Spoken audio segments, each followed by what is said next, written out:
Hello বন্ধুরা, তোমাদের সঙ্গে আজকে নতুন একটা গল্প নিয়ে আলোচনা করব, যার নাম হলো অভিশপ্ত কালো বাড়ি। চলো তাহলে গল্পটা শুরু করা যাক। একটা পুরনো গ্রাম ছিল নদীর ধারে। গ্রামের একদম শেষ প্রান্তে দাঁড়িয়েছিল একটি ভাঙা অন্ধকার বাড়ি। লোকজন তাতে বলতো কালো বাড়ি। দিনের বেলাতেও কেউ সেখানে যেত না, আর রাতে তো কোনো প্রশ্নই ওঠে না। গ্রামের ছেলেদের মধ্যে রাহুল ছিল একটু সাহসী। একদিন সে বন্ধুদের বলল, চলো আজ রাতে কালো বাড়িতে যাই, দেখি তো সত্যিই ভূত আছে কিনা। সবাই ভয় পেলেও শেষ পর্যন্ত তিনজন রাজি হলো। রাত 12টার দিকে তারা টর্চ হাতে বাড়ির সামনে পৌঁছল। দরজাটা অদ্ভুত শব্দ করে খুলে গেল, যেন কেউ ভিতর থেকে ঠেলে দিল। ভেতরে ঢুকতেই ঠান্ডা হাওয়া বয়ে গেল। দেওয়ালে পুরনো ছবি, কিন্তু ছবির চোখগুলো যেন তাদের দিকে তাকিয়ে আছে। রাহুল হাসতে চেষ্টা করল, কিন্তু এই সবগুলো সবই কল্পনা। হঠাৎ উপরে তলা থেকে ঠক ঠক শব্দ এলো। এক বন্ধু ফিসফিস করে বলল, কে আছে ওখানে? কোনো উত্তর নেই, কিন্তু শব্দটা থামলো না। রাহুল সাহস করে সিঁড়ি বেয়ে উপরে উঠল। বন্ধুরা নিচেই দাঁড়িয়ে রইল। উপরে উঠে সে দেখলো একটা ঘর, দরজা আধ খোলা।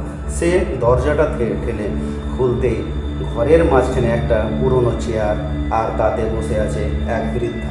তার চুল সাদা, চোখ দুটো একদম কালো। বৃদ্ধা ধীরে ধীরে মাথা তুলে বলল, এতদিন পর কেউ এলো? রাহুল ভয়ে ঝুমে গেল। সে দৌড়ে নিচে নামতে চাইল, কিন্তু সিঁড়িটা যেন শেষই হচ্ছে না। নিচে বন্ধুরা চিৎকার করছে, কিন্তু তাদের আওয়াজ দূরে দূরে শোনা যাচ্ছে। হঠাৎ সব অন্ধকার।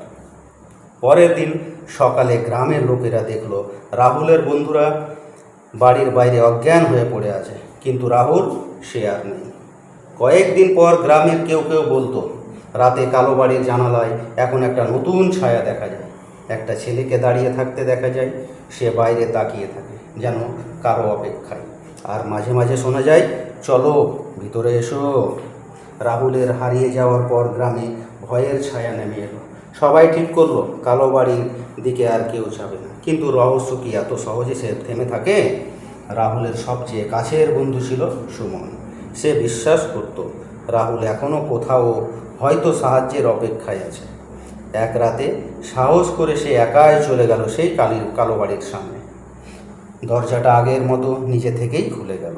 ভিতরে ঢুকতেই সুমন শুনতে পেল, সুমন তুই এসেছিস? এটা রাহুলের গলা। সুমন ভাবল। সুমনের বুক কেঁপে উঠল।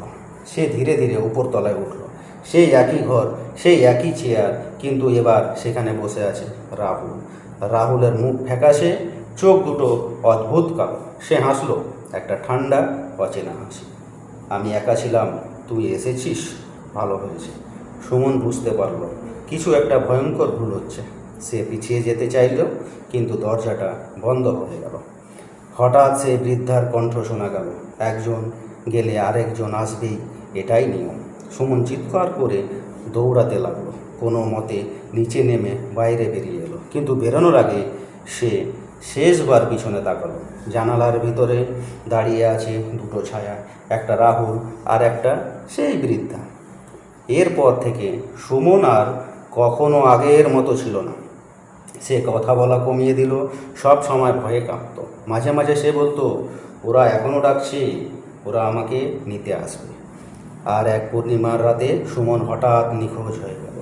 সেদিন থেকে কালো বাড়ির জানালায় দেখা যায় তিনটা ছায়া, একটা বৃদ্ধা, একটা ছেলে, আর একটা যে হাত নেড়ে ডাকে। পরের জনটা কি? সুমন নিখোঁজ হওয়ার পর গ্রামে আতঙ্ক ছড়িয়ে পড়ল। কেউ আর সূর্য ডোবার পর ঘরের বাইরে বেরোতো না। কিন্তু রহস্যটা কি সেখানেই শেষ হয়নি। গ্রামের এক বৃদ্ধ পুরোহিত ছিল, হরিদাস কাকু। তিনি বললেন, এই বাড়িটা অভিশপ্ত। অনেক দিন আগে এখানে এক বৃদ্ধা একা থাকতো। লোকজন তাকে ডাইনি ভাবত। এক রাতে গ্রামবাসীরা তাকে পুড়িয়ে মেরে ফেলে।